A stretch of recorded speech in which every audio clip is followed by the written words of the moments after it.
You wake up to the usual sounds of your house: birds outside, the distant hum of traffic, but something feels off. A sinking feeling crawls up your spine, and your heart starts racing. Something is wrong. You don't know what yet, but instinct tells you this is serious. You pick up your phone to call your family member, the one you trust the most, the one who is always just a message away. But the call doesn't go through. Not once, not twice. Silence. Panic starts to take over. Your mind races through every possible scenario. Maybe they're just busy, maybe the phone died, but deep down, you know this isn't normal. You rush to the door, grab your keys, and start heading out, each second feeling heavier than the last. Your hands tremble as you unlock the car, every thought spinning into worst-case scenarios. You remember the strange messages you received yesterday: cryptic, threatening, unsettling. At first, you brush them off, thinking it was a joke, a prank from someone bored. But now, the words gnaw at you. Someone isn't just trying to scare you, they're targeting your family. And your worst fear begins to crystallize. They've taken them. They've trapped them somewhere. And the thought of what they might be doing makes your stomach turn. You reach the house, but it's eerily quiet. The front door is slightly ajar. Your heart pounds as you step inside. The familiar scent of home is gone, replaced by a cold, metallic tang that makes your skin crawl. You call out their name, but only echoes respond. Then, from the living room, you hear it, a faint, desperate sound, muffled but unmistakable. A cry for help, a sound that pierces through the thick fog of fear clouding your mind. You rush toward it and see the horror that you never wanted to imagine. Your family member is there, bound, struggling, their legs trembling in pain. Whoever did this isn't just cruel. They're meticulous, leaving behind evidence of suffering, designed to torment not just the body, but the mind. You feel an icy rage building inside you, but you know you must stay calm. Every second counts, and panic can be deadly. As you try to think, your phone vibrates. A message. It's from an unknown number. It reads, "If you want to see them alive, follow our rules. One wrong move, and their legs won't be the only thing broken." Your heart drops. The reality is terrifying. Whoever did this is watching, controlling, and they know exactly how to push you to the edge. And in this moment, you realize the fight isn't just about saving them. It's about outsmarting someone who is playing a cruel, calculated game. Your hands shake as you stare at the message, the weight of the threat pressing down on you like a stone. You know that hesitation could cost them everything, yet fear grips your mind. Every scenario plays out in your head. The worst case, the impossible case, the could this really happen case. And yet, one truth becomes undeniable. You must act, and you must act fast. The first step is to gather information. You scan the room for clues, anything left behind that might reveal where they are being held. A footprint in the dust, a smudge on the floor, a piece of torn fabric caught on the edge of the couch. Every detail matters. Every tiny mark could be a lifeline. Your phone vibrates again. Another message. This one is cruelly specific. They can't move their legs much longer. You have 3 hours. You feel a surge of adrenaline, your chest tightening, mind racing at impossible speeds. The clock is ticking, and you know you have no time to waste. But you also know that rushing blindly could be fatal, not just for you, but for them. You take a deep breath, forcing yourself to think clearly. First, call anyone who might know something: friends, neighbors, anyone who might have seen something unusual. You ask questions carefully, masking your panic, listening for anything unusual. A car that was there yesterday, someone lurking around the house, a strange sound in the night. Slowly, pieces of the puzzle start to fall into place. Someone knows your family's routines, your habits, your vulnerabilities. They are calculating, deliberate, patient. You realize the need for a plan. You cannot rely on luck. You cannot rely on chance. You gather your gear: flashlight, gloves, anything that could help you navigate unknown territory safely. You also think about their legs, the injuries they are suffering. Every step, every movement could worsen their pain, and yet hesitation could be deadlier. You remind yourself: calm, precise, focused. This is no longer about fear. It's about strategy, about survival, about rescue. You head out into the night, the streets strangely empty, shadows stretching like hands trying to grab you. Every sound: footsteps, a car door slamming, a distant bark, makes your heart jump, but you push forward, eyes sharp, ears listening. Every instinct, every skill, every ounce of courage is now being tested. You know this is not just a chase. It's a battle of wits against someone who wants to break you before you even reach them. Hours feel like minutes as you follow leads, interrogate your surroundings, piece together the possible locations. Finally, a trail, a small but crucial clue, leads you to an abandoned warehouse at the edge of town. The kind of place no one notices, the kind of place designed to hide secrets. You approach cautiously, peering through broken windows, listening for any sound of life. Then, faintly, you hear it: the sound of someone struggling, a painful groan, the unmistakable evidence of your family member trying to move their legs. Your heart leaps, and yet logic keeps you grounded. You cannot charge in blindly. You must plan, observe, and strike with precision. The door is locked, the windows barred.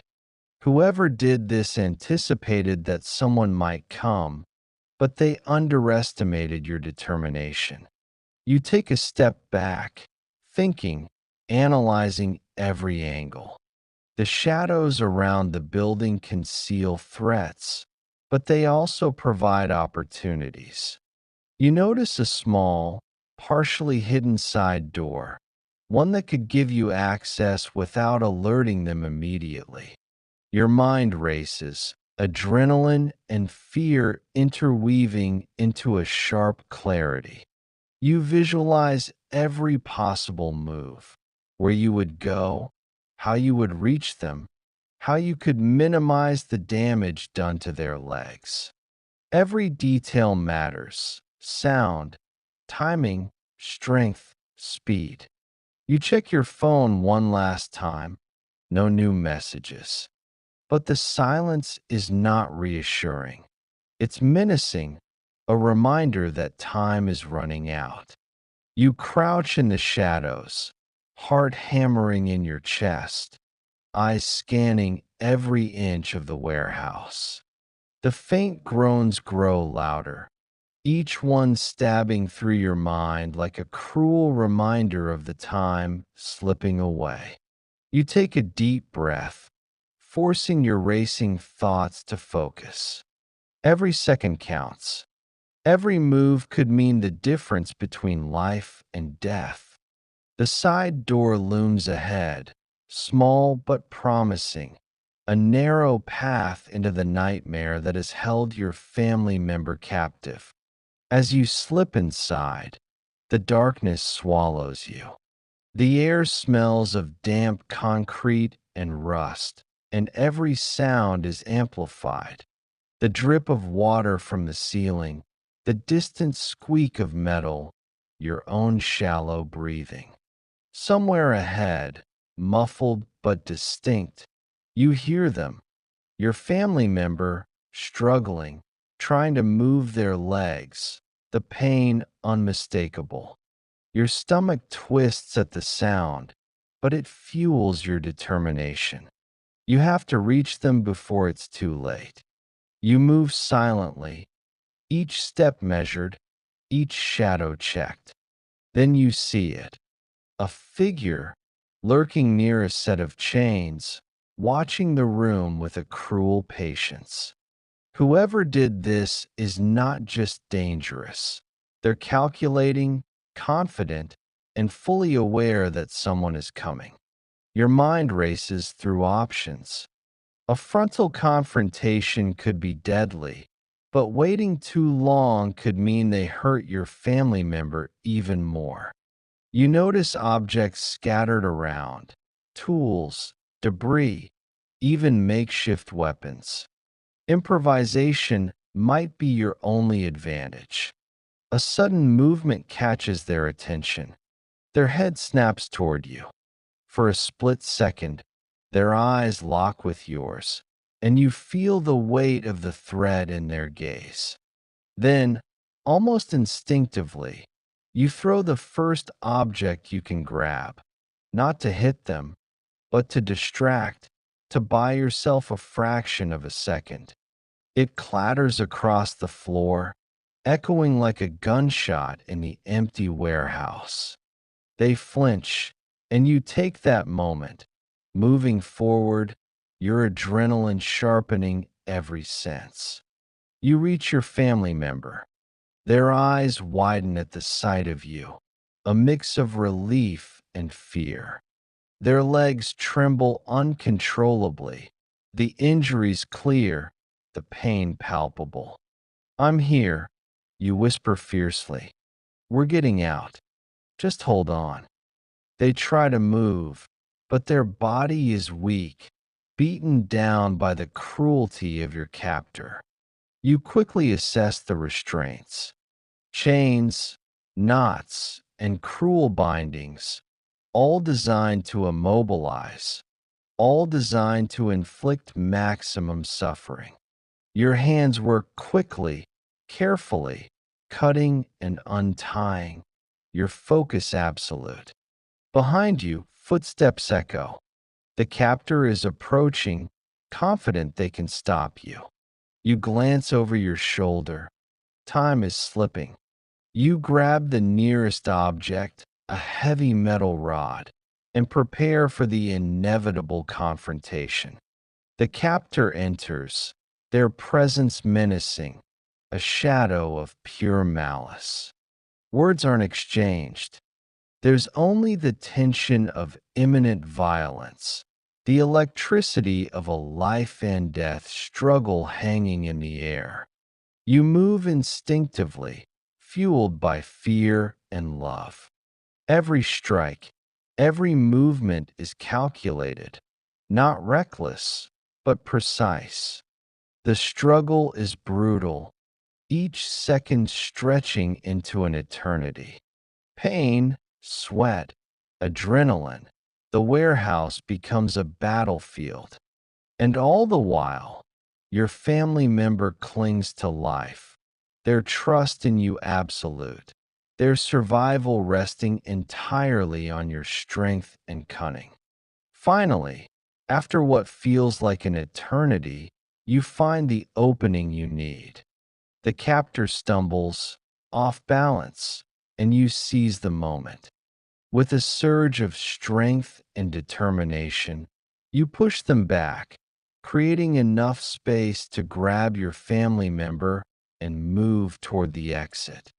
Every step is agonizing, their legs weak and injured, but your resolve carries both of you forward.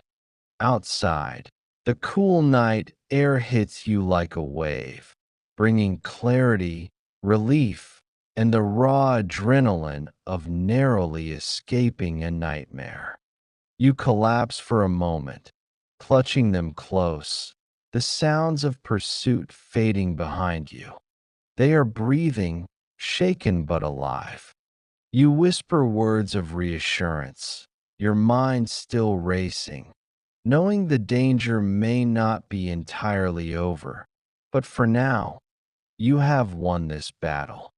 You have saved them from the torment, from the cruel hands that sought to break them. And in that instant, you realize the depth of your own strength, the unyielding power of love, and the lengths you would go to protect those you hold dear. Even after the captor is caught and taken away, the shadow of what happened lingers. Nights feel longer, silence feels heavier, and every unexpected sound makes your heart jump. Your family member's legs are slowly healing, but the trauma runs deeper than the physical injuries. You realize that survival was only the first step. Now comes the harder part, rebuilding trust, safety, and a sense of normalcy. You take on the role of protector in ways you hadn't imagined before. Home security is tightened, routines are adjusted, and every precaution is taken to ensure something like this never happens again. You research, plan, and prepare. The fear that once made your chest tighten now transforms into vigilance, determination, and an unshakable resolve to defend your loved ones. Slowly, your family member regains strength. Their legs, once weak and trembling, now support them more each day. But more importantly, their spirit, battered but unbroken, begins to shine again. You witness small victories, the first confident step, a faint laugh, a regained sense of independence. Each moment reminds you that the fight was worth it, that love can push someone to unimaginable lengths, and that courage is forged in the darkest hours. Days turn into weeks, weeks into months, and life begins to regain rhythm. The nightmares fade, replaced by gratitude and the simple joys of family. Meals together, laughter in the living room, quiet conversations at night, all become treasures you never take for granted again. And while the past will always linger, it no longer controls you. You are stronger, wiser, and more unbreakable than ever before. Finally, one evening, as the sun sets and casts golden light across the home, your family member walks confidently toward you, a small smile on their face. "Thank you," they whisper, "not just for the rescue, but for your unwavering presence, your courage, and your love that refused to falter even in the darkest hours." You smile back, knowing that the ordeal forged an unbreakable bond, a connection that no fear, no threat, no harm could ever sever. The world outside may hold dangers, shadows, and cruelty, but inside these walls, there is safety, love, and resilience. And in that realization, you find peace. The terror of the past becomes a lesson, The pain becomes a reminder of strength, and the future is filled with cautious hope and unwavering resolve. Because now you know something essential, something unshakable. No one can threaten your family without facing the full force of your courage. No one can break the bond between you. And no matter what comes next, you are ready. Because love, determination, and the will to protect are forces more powerful than fear, stronger than any threat, and enduring far beyond the darkest night.